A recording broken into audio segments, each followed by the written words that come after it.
Ayun, sabog yung gulong.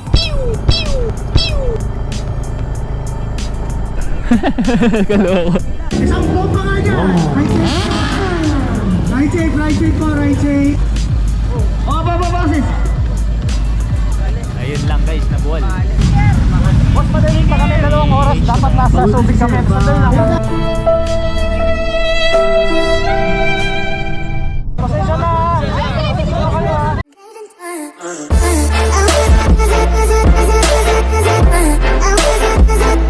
So guys, bali pupunta tayo ngayon ng Cabanatuan, no?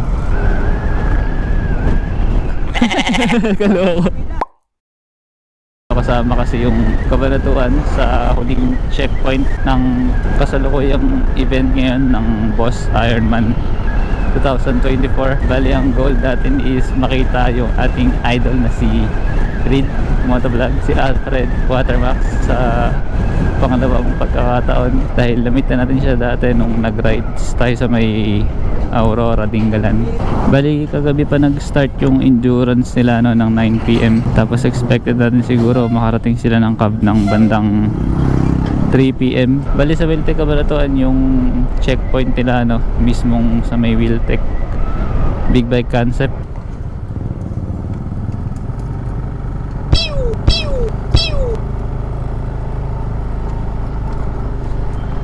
Ano yun? Natatawa rin siya eh. Nahirapan lang siguro bumalanse. Bali yung huling update na nakita natin sa post sila, no, andun na sila sa may Tugigaraw, tapos papunta na sila ng Isabela. Hindi ko lang sure ngayon kung nasa na sila, pero abot naman tayo yun sigurado. Nag-record ba ako? Nag-record na.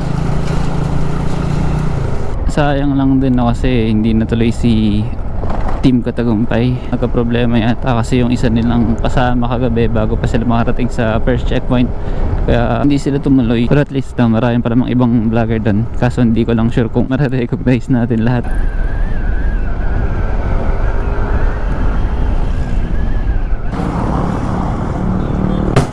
Ayun, sabog yung gulong. Ang lakas. Excited guys pupunta dito sa may event na to, no? Isang beses, isang taon lang kasi ginagawa itong endurance na to eh. Tanghaling tapat. Ito yung Gonzales Hospital na pinuntahan natin, ano? Liwanag sa loob, oh. Yan yung pinuntahan natin guys nung nakaraang vlog natin, yung ating 3rd episode. Bali di na tayo dadaan sa bypass, no? Ito yung bypass ng Santa Rosa, Cabanatuan. Dito na tayo diretso sa may highway para makita natin na kung magiging posibleng daanan ng mga nag-i-endurance, no, after nila ng checkpoint sa may Cabanatuan. Kasi sa may Santa Rosa malabo doon kasi ginagawa yung tulay.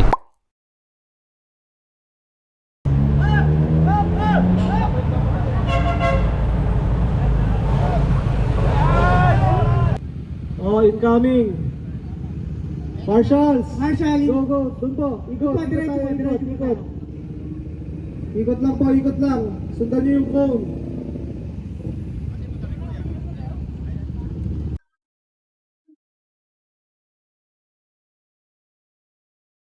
Kanan. Doon, diretso. Ikot po na, ikot. Diretso po. Ngayon walang nalaman. Diretso. Dito. Diretso. Yun, si Boss. Boss Jojo. Oh, detect ba? At si Boss Raymond. Ikot po tayo. Sunod po kayo na tayo. Sunod po. Ikot po. Doon po tayo sa kabila. Meron po linya yung mga motor natin. Pero parang yung mga naka-adventure yun talaga. Orange! Teka, meron pa isa. Go. Go. Stop muna. Stop. Go. Stop. Go. Ingat. Ingat po. Anong tawag? Tatlo gulong yan, 3 minutes yan. Lalarga na oh. Marshall! Wala pa si Waswasero. Ayan na! Si Nadja Abdul! Wat-watin nyo! Yun, congrats kay Boss Nadja. Mr. Nadja Abdul! Ayan na po. Biker Bay! Biker Bay! Ayan na, may pamarating na. Puro tracer.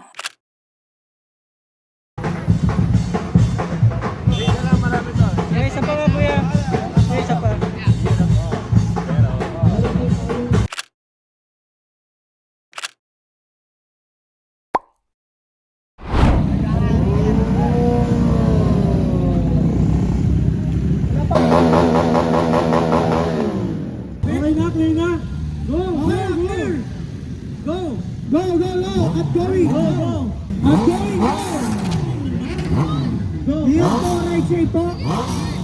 Right safe po, right safe. Ingat po kayo, ingat. Ingat po, ingat. Yun. Right safe. Ops, lapit na muna, lapit. Lapit lang, lapit. Hindi, okay lang, okay lang. Go, go, go, go, go. Go, go, go, go. I'm going. Go. Right shape po. Right shape po, right shape. Go. Ingat po ka. Go. Ingat po, ingat. Go, go. Yun. Right shape po, right shape. Right shape. Go, go. Go, go, go, go, go. Isang po pa nga dyan.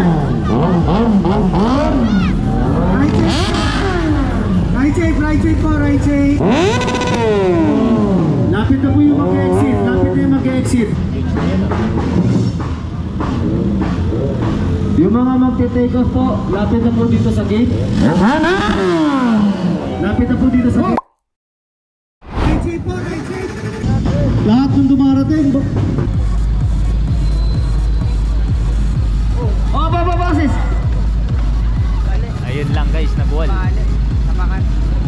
Si H2 ba yan? Pagod na si sir, patulong na lang. H2? Papatay yung makina. H2? Ops, tulungan po natin, tulungan po natin. Medyo ano. Pagod na, pagod na. Ingat Buti po, mga ingat. nakatabay na ano. Okay. Oh! Ops, ala na. Pahinga mo Hindi muna na sir. kaya. Medyo nahihilo. Pero okay lang. O, ingat, ingat o. Op.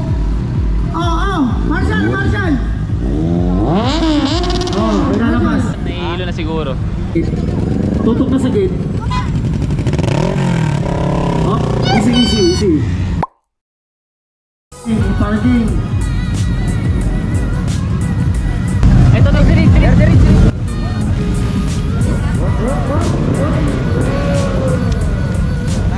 Game na malata.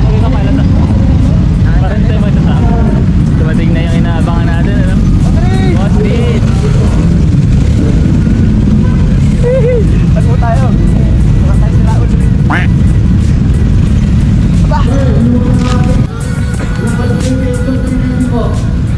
Sir, baka din naman nakaharap po tayo.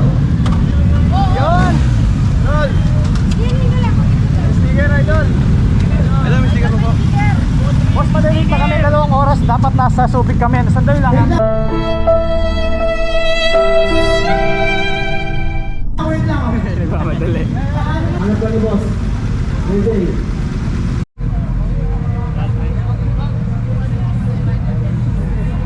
Sige, sige. Oh, yung parking natin dito sa taas, may mga kalabas ba dyan? Marshal, pa-assist na oh. Naburi na yan. May mga lalabas na. Mga boss na namin. Ano mo bro? Hindi ko po sa Marshal. Kasi 2 hours po, kailangan mga balitan nyo lang po. Kasi ko po na sumasal. Wala tayo tara, paulan na Pasensya na.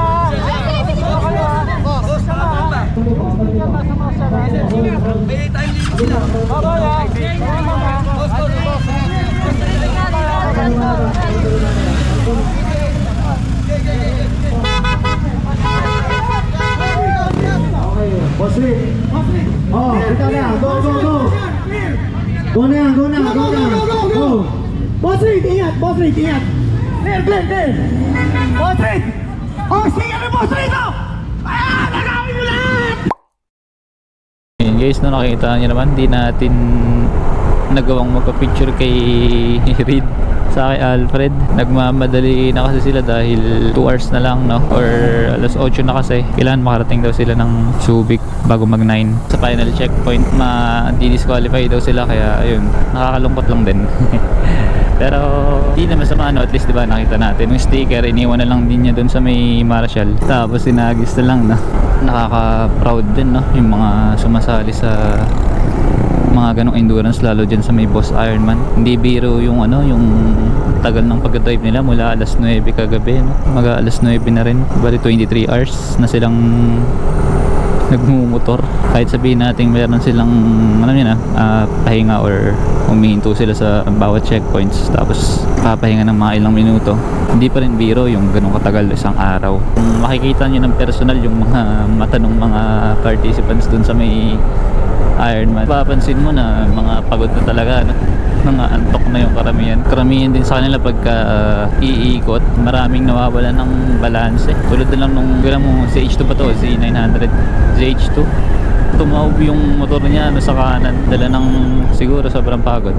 Sulit naman kahit paano, kahit din natin na hanggang makapagpa-picture, naintindihan naman natin yung dahilan nila. Sayang kasi yung pinagpagura na pag hindi nila matatapos at hindi sila magiging finisher dahil sa disqualification pag hindi nila narating yung Subic ng 9pm. Bali yan guys, napauwi na tayo ngayon. And yes, sana nag-enjoy guys sa mga bombahan ng mga big bikes. Sa mga hindi pa nakasubscribe sa ating channel, mag-subscribe na kayo na guys at i-hit nyo na rin yung notification bell na para ma-update kayo sa mga susunod pa nating uploads. Hanggang sa ating susunod na rides. This is the Motovlog. See you sa next vlog.